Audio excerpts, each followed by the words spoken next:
하나님은 살아계십니다. 하나님을 기대합니다. 하나님이 하실 수 있는 줄 믿습니다. 한때 우리나라 가족제도는 세계가 알아주고 부러워하는 그런 가족제도였습니다. 조부모인 할아버지, 할머니, 부모인 아버지, 어머니, 그리고 아들과 딸, 손자, 손녀, 이렇게 4대가 어울려서 사는 그런 가족제도가 세계에 그렇게 많지는 않습니다. 그런데 이런 대가족 제도에서는 자연스럽게 돌봄과 배움이 일어난다. 그래서 이 대가족 제도가 아주 좋다는 겁니다. 왜냐하면 이런 가족 제도에서는 질서가 자연스럽게 세워집니다. 그래서 위에서부터 아래까지 질서가. 우리 자랄 때를 생각을 해 보십시오. 우리 자랄 때 생각하면 아버지가 밤에 늦게 오시면 밥을 안 먹고 다 기다리고 있었어요.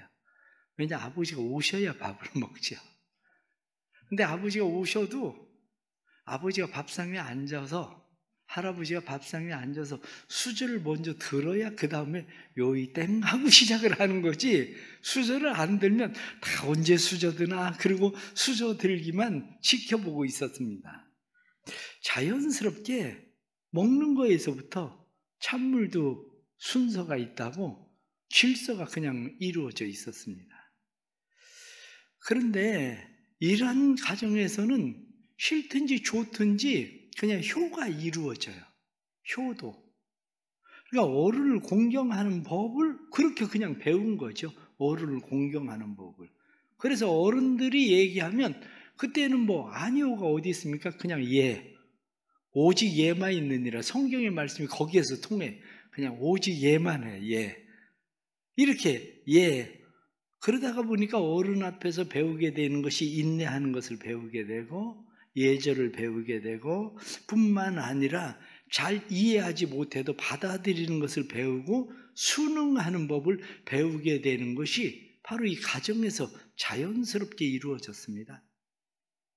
그런데 지금은 조금 세상이 많이 달라졌죠.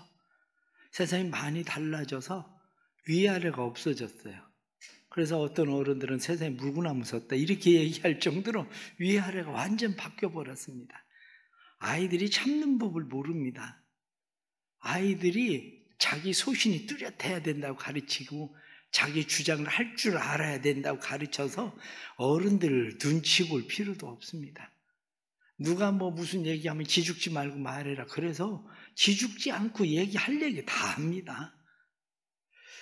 자기들의 생각과 조금 달라도 조금 들어보고 나면 그 다음에 이해를 할 수 있을 것도 같은데 아예 들어볼 생각을 안 하는 거죠. 과거의 가정들을 보면 세대 격차가 커서 갈등도 많은 건 사실입니다. 그런데 갈등이 많았어도 그런 가족들 간에는 끈끈한 가족애가 있었습니다. 그저 때로는 가족들끼리 가족이 많다 보니까 싸우고 뭐 막 이렇게, 심지어는 가족들이 많다 보니까 형제 간에 얼마나 싸움을 많이 했습니까? 싸우기도 하고. 그래도 딱 일단 집에서 나가서 학교를 가면 독수리 삼형제가 학교를 다니면 건들 사람이 없어요. 아니 누가 독수리 삼형제, 이 삼형제를 누가 건드리겠습니까? 집에서는 그렇게 막 싸워도 셋이 달려드는 걸. 이게 가족애가 그래도 있었다고요. 먹을 때는 막 서로 먼저 먹겠다고 빼서 먹어도 가족 중에 한 사람이 안 들으면 그 사람 건 또 남겨놨어요. 남겨놨다가 뺏어 먹더라도 또 남겨놨다고. 그러니까 이런 가족애가 옛날에는 있었는데 지금은 그게 없어진, 한마디로 가족 해체, 이렇게 얘기하는 상황들이 점점 벌어지고 있습니다. 통계청 자료에 의하면 2021년에 혼자 사는 1인 가구가 716만 7천 가구로 되어 있습니다. 2016년보다 7.9%가 늘어났습니다. 그래서 지금 1인 가구 수는 33.4%. 그런데 1인 가구 수가 이렇게 늘어나는 것은 혼인에 대한 생각과 부담에 대한 생각의 가치관이 변해서 그렇다, 이렇게 되어 있습니다. 문제는 뭐냐면 1인 가구가 되어져 갈수록 소통이 단절된다는 거죠. 한마디로 진짜 해체돼서 단절된 가정. 그것을 어떻게 알 수 있느냐면 1인 노인 인구 가운데에 1인 노인 인구의 70%, 그리고 청년 1인 가구의 20%가 빈곤층입니다.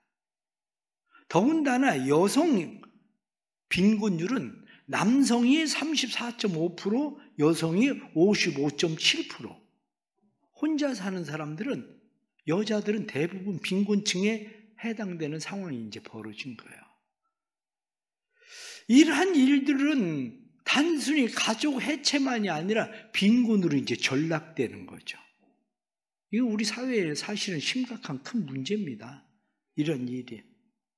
그런데 문제는 보이는 가정 해체지, 보이지 않는 가정 해체가 지금 얼마나 많이 일어나고 있습니까?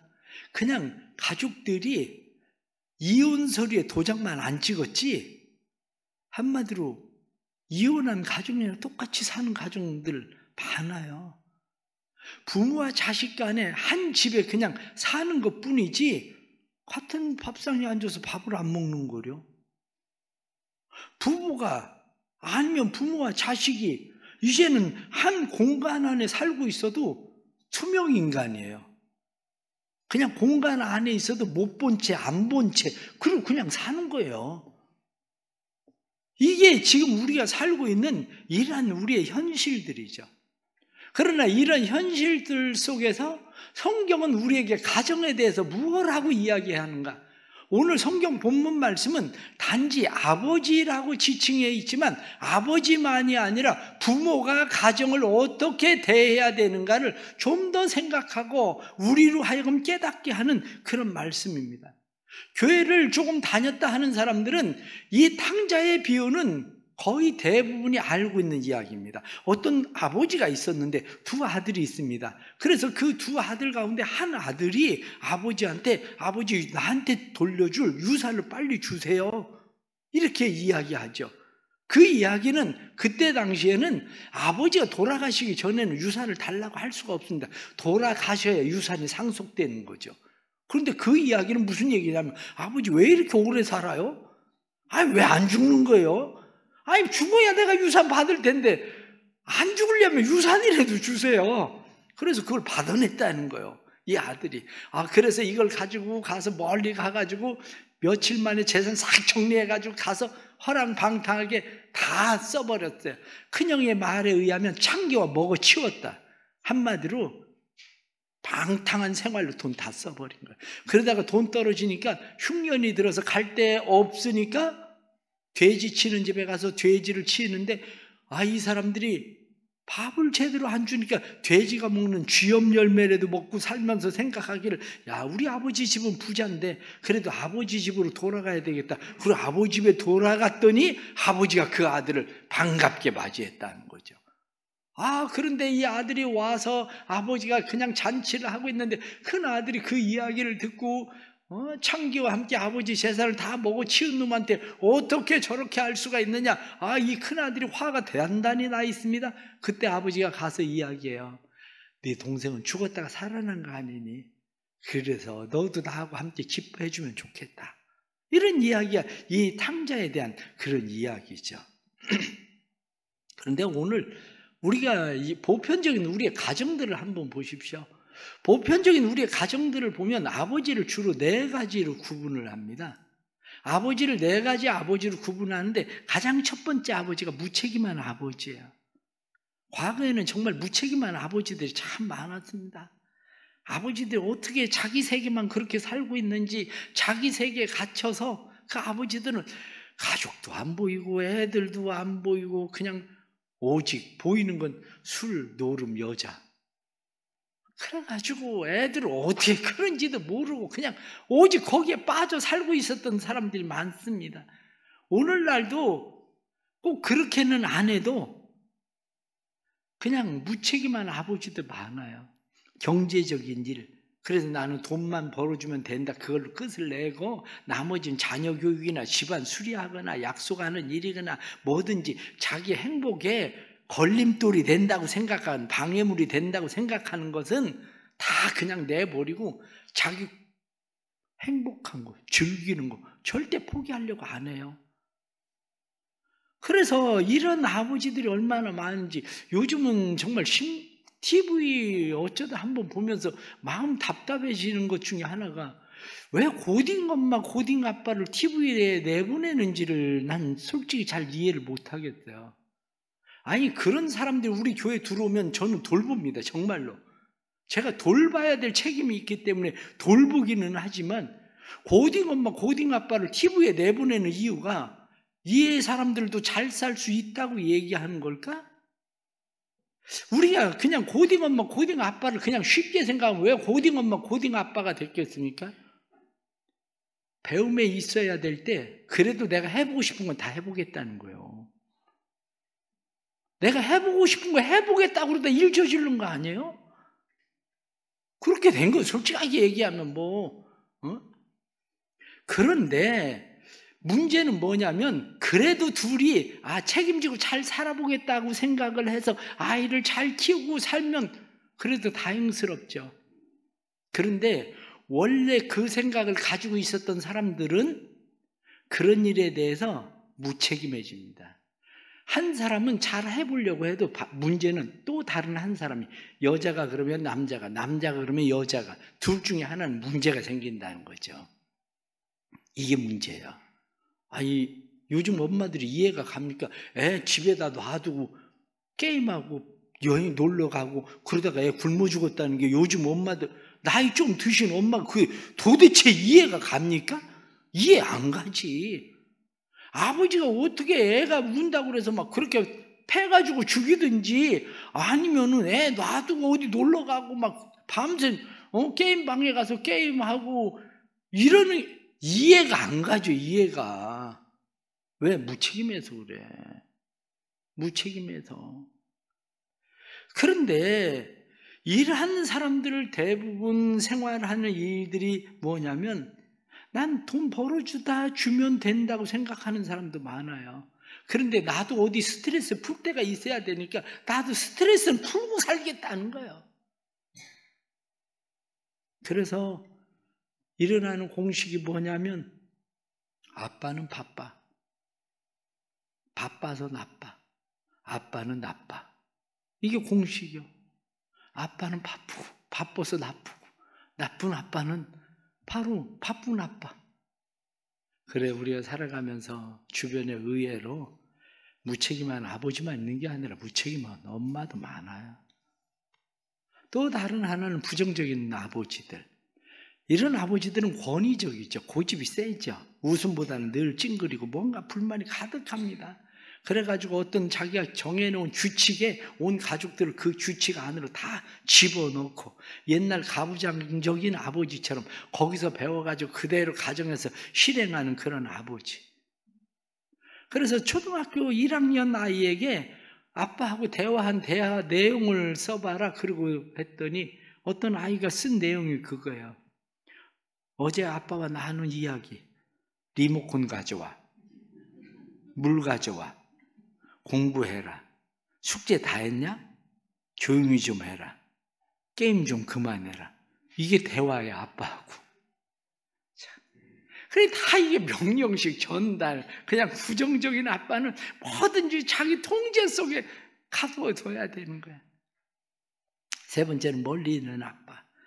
아니면 아버지들. 이런 형태가 오늘날 점점 더 많아진다. 아빠는 가족들과 같이 있을 수는 있지만 그의 생각은 늘 다른 곳에 있다. 그래서 아내들이 주로 하는 얘기가 아니 집에 좀 일찍 들어오면 좋겠다 그런 소리예요. 그러다가 하는 소리가 뭔지 아세요? 눈에 안 보이면 좋겠다고. 차라리. 왜냐? 집에 있기는 한데 눈에는 보이는데 멀리 있는 아빠야. 아무 상관도 없어. 아니 그러니 그 아빠는 자기 나름대로 장벽을 쳐놓고 가족들이 더 이상 접근하지 못하게 하는 거죠. 가족들과. 사람은 생각이 각각 다 다를 수 있습니다. 똑같이 생각하지는 않습니다. 그래서 인간은 기계가 아니에요. 그런데 인간은 기계가 아니기 때문에 같은 곳으로 생각할 수 있고 같은 곳으로 갈 수도 있는 거예요. 가정이라는, 육아라는, 양육이라는 이러한 같은 생각을 가지고 가족을 돌볼 수도 있는 것이 인간이란 말이죠. 네 번째는 초능력의 아버지들. 초능력의 아버지들은 대부분 자수성가한 아버지들입니다. 자수성가해서 무엇이든지 잘 갖추어진 아버지들. 그래서 자기가 내가 자수성가해서 내가 뭐 자격증 따고 뭐 돈을 어떻게 벌고 막 이 자격증을 막 쫙 나열을 합니다. 이런 자격증을. 그리고 가족들에게 늘 하는 얘기는 도대체 뭘 할 줄 아는데 한 게 뭔데 내가 다 해줬는데 그것도 못하냐. 늘 그 소리를 계속 해야 되는 거죠. 아, 그러니 이렇게 아버지가 자기는 그렇게 했는데 너희들은 뭐 할 줄 아냐? 내가 뭐 한 거냐? 막 이렇게 몰아세우니까 가족들이 다 피곤하고 힘들어지는 거예요. 그래서 성자의 자녀는 피곤하다. 아버지는 성자인데 그 자녀들은 얼마나 피곤한지 몰라. 능력 있는 아버지의 자녀는 피곤하다. 그래서 능력 있는 자녀들의 아버지가 아버지의 능력을 못 쫓아가니까 그 자녀들이 완전 반대로 가버리는 거예요. 그 자녀들이. 그래서 정반대로 방탕하게 사는 자녀들이 많습니다. 가족들이 필요한 건 초능력의 아버지가 필요한 게 아닙니다. 그냥 옆에 있을 수 있는 아버지, 접근할 수 있는 아버지가 필요한 거지. 그냥 애들한테 돈 다 대주고 핑계는 뭐 다 돈으로 때우고 그리고 말로만 사랑한다고 하고 얼굴 한번 보기 어렵고 그냥 본다는 것이 늦잠 자는 아버지, 아니면 늘 TV나 컴퓨터 끌어안고 있는 아버지, 그저 아버지를 본다는 것이 그런 거죠. 근데 왜 이 문제가 중요하냐? 그거는 지금 내가 그렇게 행동하고 있으면 가족 해체가 멀지 않았다는 거예요. 죄송한 이야기지만 여기 앉아있는 분들 가운데 많은 분들이 애들만 커봐라. 그런 여자들이 많을 거예요. 애들만 크면 이혼하리라. 아니면 애들만 크면 당신하고 끝장내리라. 이 황혼연이 점점 많아지잖아요. 이게 왜 그러냐? 이런 아버지들 때문에 그런 거예요. 이게 왜 그러냐면 애들도 지금은 아버지 밑에 있지만 조금만 지나봐라. 내가 한마디로 독립할 수 있는 나이만 되면 난 이 집을 나가리라. 그런 자녀들이 얼마나 많은데요. 근데 오늘 성경 말씀은 젊은 애들 아버지한테만 하는 얘기가 아니에요. 이 오늘 성경 본문에 나타난 말씀은 젊은 애들 아버지한테만 하는 얘기가 아니라 이 아버지도 나이가 먹은 아버지예요. 나이 먹은 아버지. 그래서 저도 지난 생일을 지나면서 제가 생각을 바꿨어요. 부활절과 생일을 지나면서 한 달에 한 번 월요일 날은 이제 놀아주리라. 그런데 아니 어떻게 된 게 월요일마다 약속이 있네. 바쁜 아빠, 여전히 바쁜 아빠, 바쁜 남편. 이게 문제인 거예요, 이게. 오늘 성경 본문에 나타나는 이 아버지를 보세요. 재산이 많아요. 세상적인 기준을 가지면 성공한 아버지 맞아요. 재산이 많아서 자식들에게 재산을 나누어주고 종들도 있고 이럴 수 있는 성공한 아버지잖아요. 리더십도 있어요.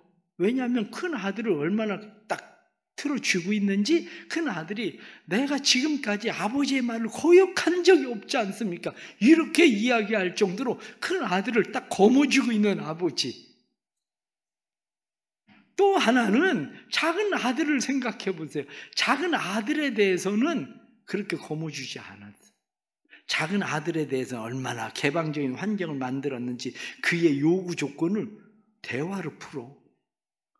너 맞아 죽을래? 이게 아니라 대화로 아버지가 생각할 때 이 아들하고 다투기보다는 차라리 주는 게 낫겠다.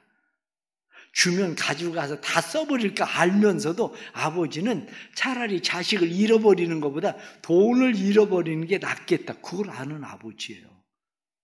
내가 이 아들을 변화시킬 수는 없겠다.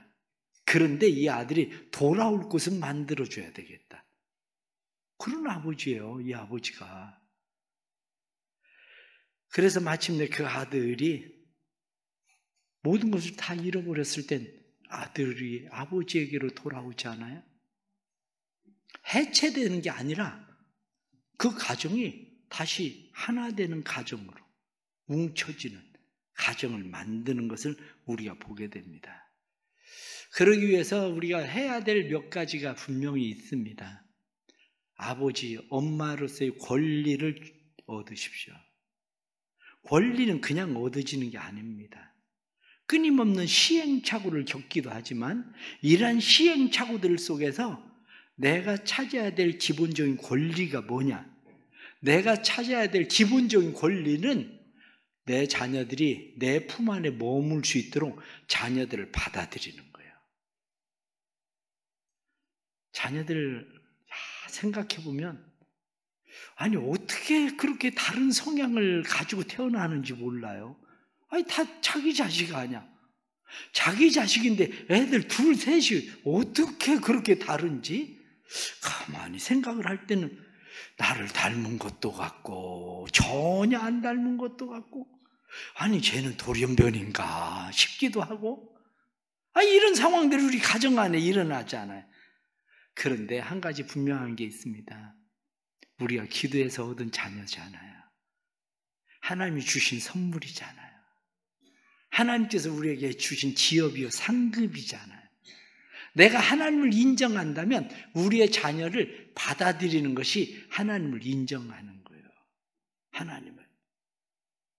탕자와 그의 형은 누가 봐도 얼마나 다른지 너무 다른 거예요. 이 너무 다른데도 불구하고 아버지는 탕자도 받아들이고 그 형도 받아들이고 두 사람을 다 받아들여요. 아버지는 너는 형하고 어떻게 이렇게 틀리니? 너는 동생하고 왜 이렇게 틀리니? 난 둘 중에 하나만 선택하겠다가 아니라 둘 다 그냥 받아들이는 거예요. 그러려면 아버지가 어머니가 자녀들과 시간을 같이 보내야 돼요. 함께하는 시간들이 있어야 돼요. 중요한 것은 자녀에겐 아버지가 어머니가 필요하다는 사실을 분명히 아는 겁니다. 자녀에게 아버지가 필요하기 때문에 내가 필요하다는 사실을 아는 거예요. 그래야 자녀들을 받아들일 수 있어요. 그레고리 랭글이라는 사람이 아들에게 아빠가 필요한 100가지 이유, 딸에게 아빠가 필요한 100가지 이유라는 책을 썼어요. 그 책 가운데 나오는 이야기가 그런 이야기들이 있어요. 아들에게는 패배도 승리도 감사하며 받아들이라고 가르치는 그런 아버지가 필요하다. 아들에게는 낚시에 데려가주는 그런 아버지가 필요하다. 아들에게는 여자애들과 대화하는 법을 가르쳐주고 무분별하게 내뱉는 말에 대해서는 사과하라고 가르치는 아버지. 아들이 잘못된 길로 들어서면 끌어당겨주고 남들이 더 이상 그의 말을 들어주지 않을 때 귀 기울여주는 아버지가 필요하다.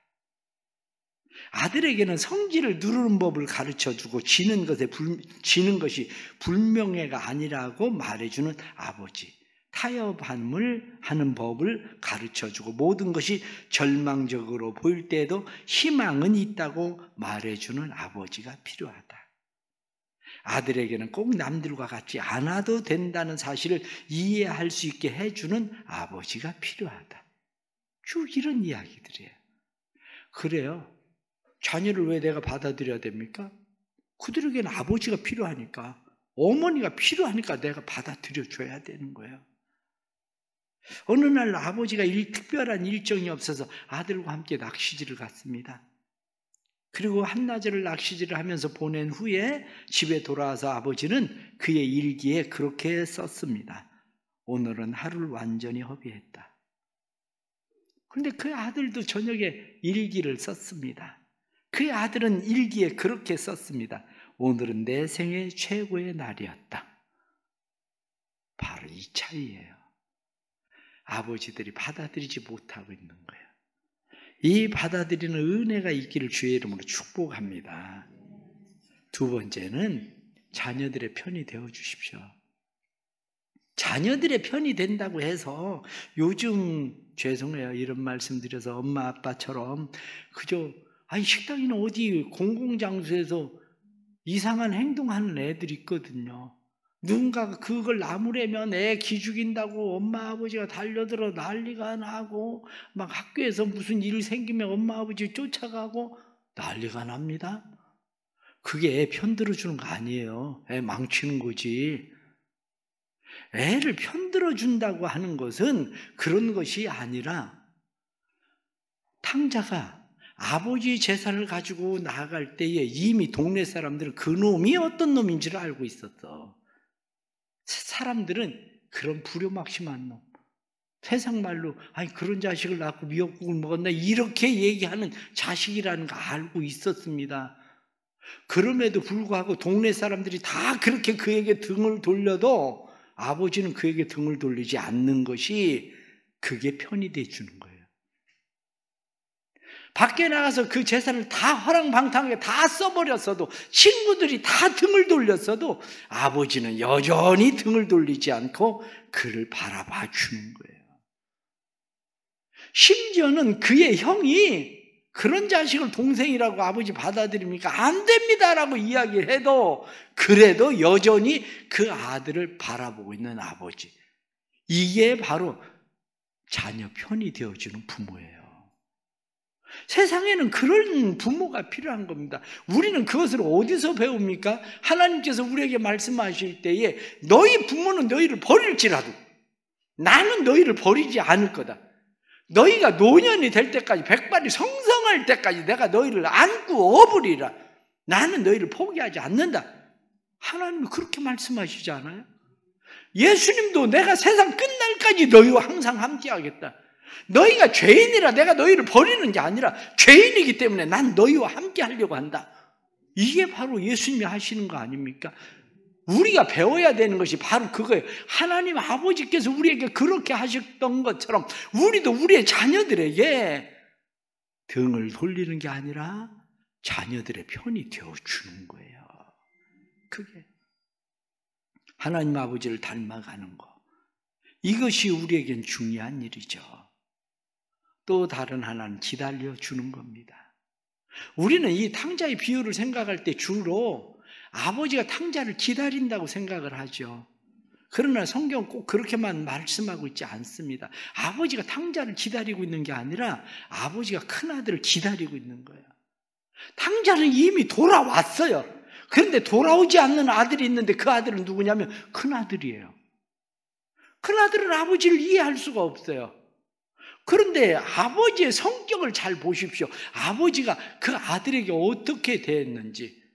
큰 아들을 너 이놈의 자식, 네 동생이 살아서 돌아왔는데 너 무슨 짓이야? 네 동생한테 그 정도도 못해? 이렇게 이야기하는 것이 아니라 아버지는 내 것이 다 네 건데 이렇게 이야기해요. 아버지 나한테 언제 염소 새끼 한 마리 잡아준 적이 있습니까? 한편으로 아버지가 야 속이 답답해서 터질 것 같다. 아니 누가 생각을 해도 아니 동생은 자기 목 가지고 다 갔으면 다 자기 거 아닙니까? 아니 그런데 그걸 아직도 이해를 못한단 말이니? 이거 다 네 거잖아. 그런데도 여전히 지금도 하는 소리가 아버지는 지금까지 나한테 염소 새끼 한 마리 잡아준 적이 없는데 아버지는 이거 다 네 거잖아. 그런데 왜? 속이 터지는 건 아들이 아니라 아버지. 아버지는 그 큰 아들을 볼 때마다 어떻게 이 아들을 다뤄야 되는지 그 얘기를 한두 번 했겠습니까? 아들이 아버지한테 늘 기죽어 살고 있는 아들을 보면서 이 아들을 어떻게 하면 길을 좀 살려줄 수 있을까? 아버지한테 직소리 한마디 못하고 있는 이 큰아들을 보면서 아니 동생 반만 닮아도 좋을 텐데 이 생각이 아버지 생각이 왜 없었겠어요? 그래도 아버지는 기다리는 거예요. 큰아들을. 작은 아들을 기다림보다도 큰 아들을 기다리는 아버지의 마음이 더 힘들고 어려운 거예요. 사실은 우리에게 필요한 것이 뭐냐면 기다림이에요. 우리의 자녀들 성격이 각각 다 다르잖아요. 자녀들의 성격이 각각 다 다른데 자녀들을 그 성격대로 기다려주는 기다림, 이것이 우리에게 필요한 거죠. 사랑하는 성도 여러분, 아버지가 된다고 해서 완전해지는 건 아닙니다. 아버지가 된다고 해서 모든 걸 다 할 수 있는 건 아닙니다. 세상이 요즘 힘들고 어려워지니까 맞벌이 부부가 점점 많아지는데 맞벌이 부부를 하면서 우리는 부모 역할을 하기가 점점 더 힘들어집니다. 그런데 리월 목사님은 돈을 버는데 지켜야 될 4가지 수칙에 대해서 이야기합니다. 가장 첫 번째, 건강을 해치고 돈을 벌지 마라. 건강을 잃어버리면 다 잃어버리는 거다. 누구나 다 알고 있는 거예요. 그런데 쉽지 않다는 거죠. 두 번째는 가족을 희생시키며 돈을 벌지 마라. 가족이 원하는 건 돈이 아니라 가족이 원하는 것은 화목한 가정을 원한다. 돈이 아니에요. 육선이 가득하고 다투는 것보다 마른 떡 한 조각을 놓고 화목하는 것이 훨씬 낫다고 말씀한 것처럼 가족을 희생시키면서 돈을 버는 거 옳지 않습니다. 세 번째는 다른 사람을 해치면서 돈을 벌지 마라.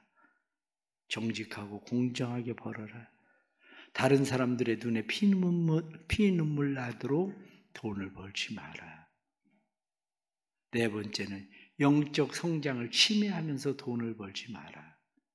재리의 유혹은 신앙의 성장을 박영하고 부작용을 낳는다. 그렇습니다. 우리는 지금 이 현대 가정이 해체되어져 가는 시대를 살고 있어요. 그런데 지금 나이가 들어서 이제 우리는 뭐 그때 다 벗어났어 이렇게 생각할지 모르지만 한결같이 남자들이 나이가 먹으면 필요한 게 뭔데요? 마누라하고 부인하고 옆편네밖에 없어요. 그러니 늘 나이가 들수록 이제는 점점 걱정하는 게 야 이제 혼자 남는 거 아닌가? 그 두려움이 있잖아요. 지금 잘하세요. 나도 올해부터 잘해보려고 해요. 우리가 살아가면서 해야 되는 일들 많지만 아버지로서, 어머니로서 우리의 자녀들을 어떻게 받아들일까? 어떻게 자녀들의 편이 되어줄까? 그래도 어떻게 자녀들을 기다려줄까? 그것이 우리가 해야 되는 일들인 거예요. 오늘 탕자의 비유를 통해서 우리 성도들의 마음에 해체되어져가는 가정 안에서 이 가정을 위해서 우리는 무엇을 해야 될 것인지 다시 한번 생각할 수 있는 귀한 은혜가 있기를 간절히 바랍니다. 기도하겠습니다. 하나님 아버지, 힘들고 어려운 시대를 살고 있습니다. 가정들은 점점 해체되고 있습니다. 나 홀로 가족들이 점점 늘어가고 있습니다.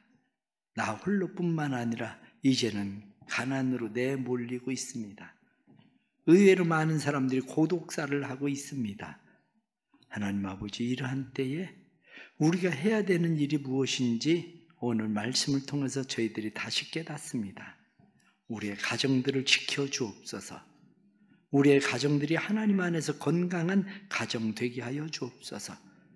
그래서 올해 우리 교회가 목표하고 있는 것처럼 가정의 행복자로 살기, 이 일을 잘 행할 수 있도록 도와주옵소서. 우리의 가족들이 행복해지기를 원합니다. 하나님 안에서 평화를 이루는 가족들이 되기를 원합니다. 아버지가 받아들여주고 어머니가 받아들여주고 아내가 받아들여주고 남편이 받아들여주고 서로를 받아들일 수 있는 가정 되게 하여 주옵소서. 또한 우리가 등 돌리는 것이 아니라 편이 되어주고 기다려줄 줄 아는 가정 되게 해주셔서 언제든지 인생의 밑바닥에서도 돌아갈 곳이 있는 가정이 되도록 도와주옵소서. 우리 하나님의 큰 은혜가 사랑하는 성도들의 가정마다 하나님의 주신 은혜와 복으로 넘치게 해 주옵소서. 예수님의 이름 받들어 기도드리옵나이다. 아멘.